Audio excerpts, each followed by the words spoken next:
Finanzas, tips y más. Entendiendo la economía con Monse Aldave.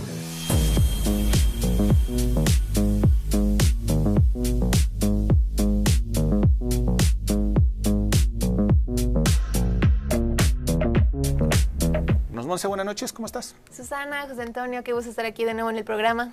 Bienvenida, otra vez, ya sabes gracias. que esta es tu casa, ya has sido coconductora y aquí casi vives.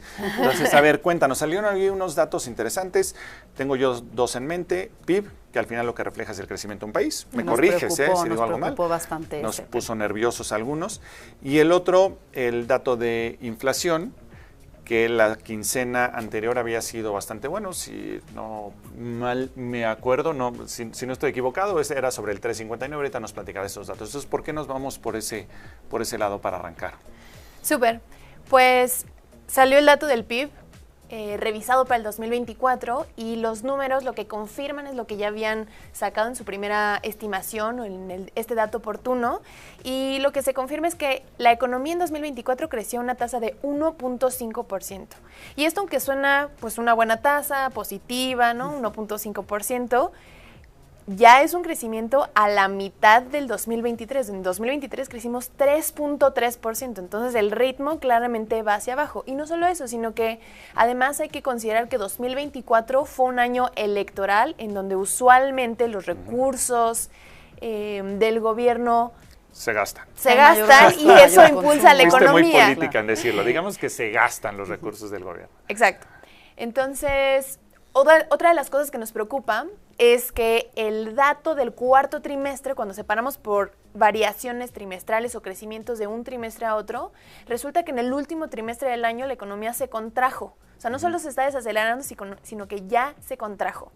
Y aquí lo interesante es que dentro de los tres sectores del lado de la oferta que componen el PIB, el Producto Interno Bruto, que son el sector primario, que es toda la agricultura, el sector secundario, que es la industria, las manufacturas, la construcción, esos dos sectores se contrajeron. ¿Y el tercero, que es servicios? El tercero es la actividad terciaria, que son servicios y comercio, y esa le fue bien. Sí. Sigue siendo, hoy por hoy está siendo el único motor de crecimiento.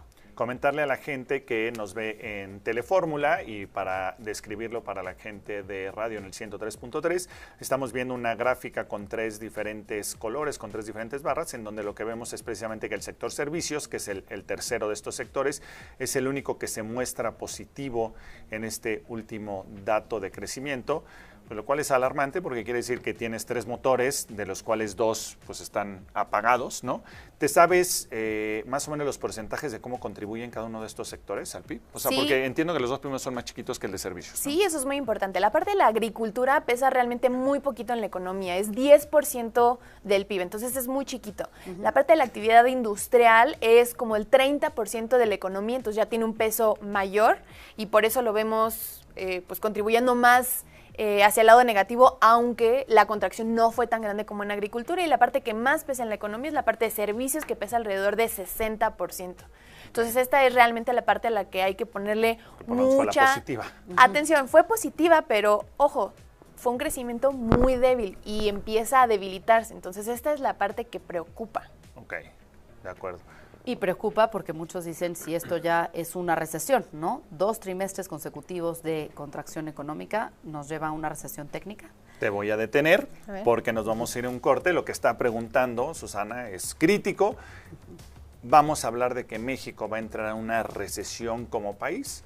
Regresando del corte, Monse nos va a platicar y a detallar primero qué significa una recesión y si es que México se ve que vaya rumbo a este camino. Entonces, de nuevo, recordate, no te despegues, agarra un sándwich, una leche, que tiene que ver con la última sección, y no tardamos, ya estamos de vuelta a Noche de Negocios.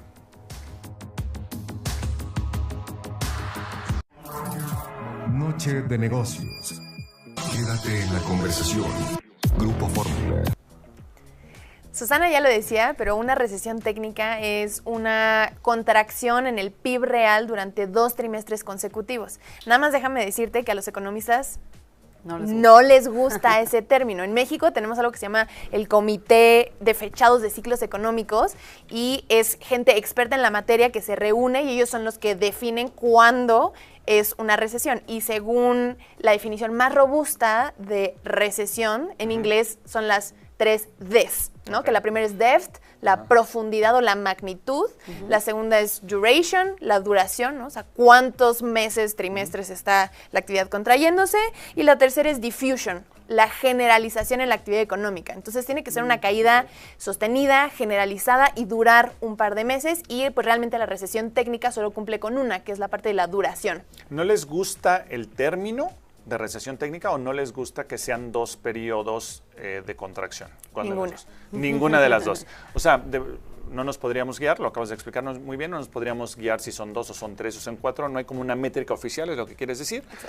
Pero entonces, partiendo de esa recesión técnica o lo sofisticado que dijiste con las 3 Ds, México va encaminado hacia allá. Ya vimos una contracción y pueden venir algunas otras o no. Los datos indican que hacia allá vamos, hacia una recesión técnica o hacia experimentar 2 trimestres consecutivos con una variación trimestral negativa. Okay. Entonces, en realidad, la debilidad de 2024 parece que señaliza problemas en 2025. Okay. Sobre todo, como estaba diciendo, que 2024, un año en donde venían o parecía venir mucho impulso, pues esta trayectoria descendiente nos hace creer que una vez quitando esos impulsos, ahora con la consolidación fiscal, que se viene un recorte importante al gasto, pues ya sabemos, ¿no? Incertidumbre de Trump, etcétera, parece que las cosas se dificultan. Y déjenme nada más decirles que justo después de este dato de debilidad en la actividad económica de 2024, muchos de los analistas, el mismo Banco de México, recortaron sus estimaciones de crecimiento para este año en particular. Entonces, los analistas están esperando un crecimiento de 0.9%, entonces ya por debajo del 1%. Banco de México recortó su expectativa a 0.6%. Entonces es muy por debajo. Muy por debajo. Oye, Monse, la última vez que tuvimos una recesión de este tipo fue en 2020 con la pandemia. Sí, justamente. Ok, y digo, aquí lo que me llama mucho la atención es que el sexenio pasado, el presidente en ese entonces decía que íbamos a crecer un 5% en el sexenio y pues no se logró, y no solamente no se logró, estuvimos muy lejos de llegar ahí, ¿no? Y ahora, pues los pronósticos... Estamos más lejos, ¿no?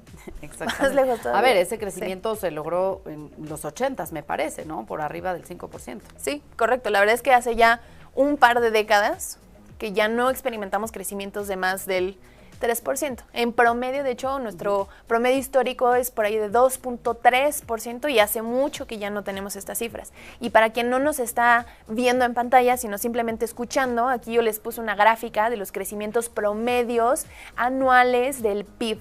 Entonces, en el sexenio de AMLO, el crecimiento promedio de la actividad económica fue de 1%.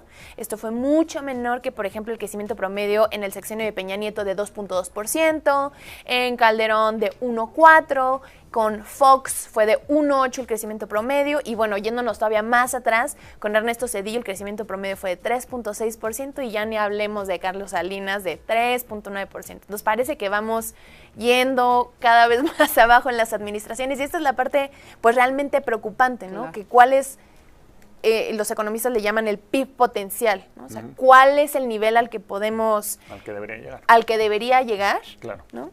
¿Y qué se necesita, no? A ver, justo hablábamos en Happy News de las inversiones que se anunciaron la semana pasada, Santander $2,000 millones, Netflix $1,000 millones, el nearshoring del que venimos hablando los últimos años. Sí, entonces, eso es interesante porque puede haber cosas que te estimulen el crecimiento en el corto plazo, como en el caso de las transferencias del gobierno, ¿no? Que hace que el consumo incremente, pero esto es solo un impulso de corto plazo. Justamente inversiones, esta llegada del nearshoring, realmente ponerle dinero a la parte productiva de la economía, ¿no? Capacitación, educación, es la parte que nos puede llevar a un crecimiento sostenido y más de mediano y largo plazo. Y esa es la parte que hoy por hoy está faltando y está en riesgo, además. Yo arranqué el programa, como te diste cuenta, Monse, cantando, porque venía feliz, porque íbamos a arrancar con las Happy News. Y pues ahora voy a proponer que en lugar de Entendiendo la Economía te hagamos tu anti-Happy News. Pero ahora podemos cantar Paquita, la del barrio. Paquita, no, que en paz descanse. En paz descanse. Está muy triste, o parecería que está muy triste todo lo que estás diciendo, y nos bajaste el ánimo. Pero a las personas que nos ven, que nos escuchan, ¿qué tan grave es esto? O sea, ¿alguien se tendría que preocupar? El que está ahí común y corriente, como nosotros tres, que tiene su sueldo, que está trabajando, que es algo que nos debe de preocupar. Desde luego tenemos que estar atentos, muy atentos a los datos que salgan, pero la gente que está allá chambeándole ahorita, que está en el camino, en el coche, etcétera, ¿cómo le podría afectar estos datos tristes, ¿no?, que platicas? Y a lo mejor la última pregunta, un poco para cerrar el tema, que nos platiques cuál debería ser el crecimiento adecuado para una economía como México y si el pronóstico está lejos o no, que yo creo que sí.